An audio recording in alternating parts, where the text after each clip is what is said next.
is called Skills to Maximize Inclusion Through Interpreting and Mediation.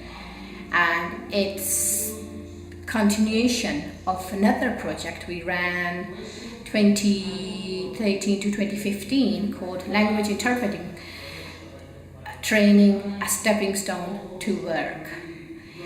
So the idea was training interpreters in other partner countries, taking model from UK, which is 36 hours course, to other partner countries, Greece, Bulgaria, Germany and Italy. Learning from that project that it was so successful, it was selected as one of the European Commission Best Story.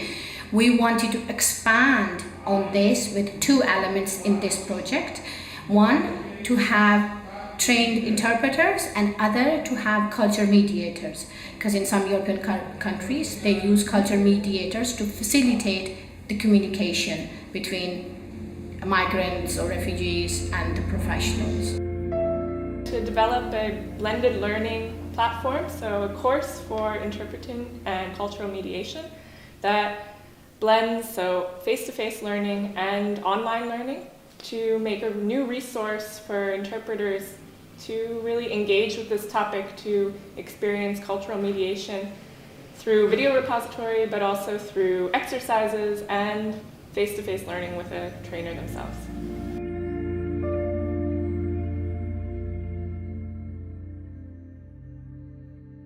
When we have a migrant that comes from a country where there are other institutions or similar institutions with different functions, we just cannot talk about the labor office. Might not exist in their countries. Sometimes just touch some sensitive issues, not only religious, but so for example, parity of sexes, genders.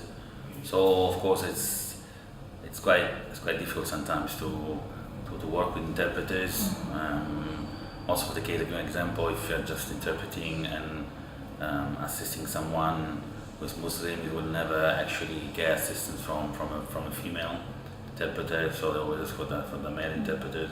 Not knowing the cultural peculiarities of a certain nation may cause problems.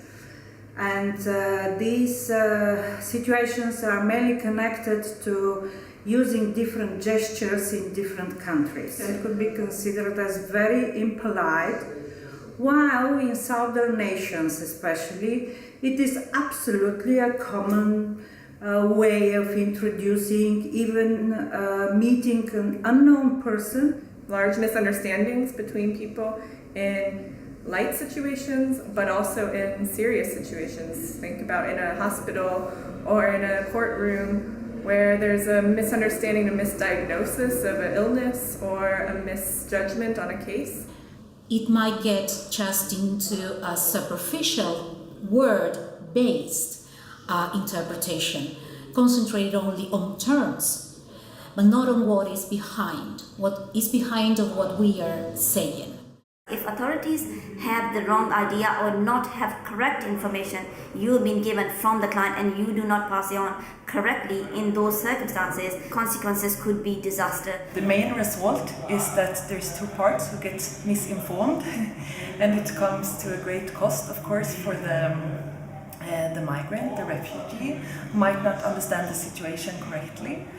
And of course for the person representing an authority likewise will also be misinformed in some situations. I know that the interpreter's role is to stick to the words, but sometimes the words are not enough and it has a high cost, of course, both socially, or for the person affected, and financially, because it's often lots of money in the work we do with migrants and it's a waste.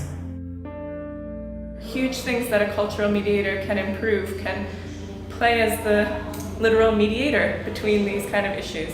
So that's why I think this is an important project that can build these relationships between not only the clients and the conversation partners, but also to help the civil society improve in that sense. I hope that the project is going to give resources to make a difference and to make interpretation and communication in the public services work better.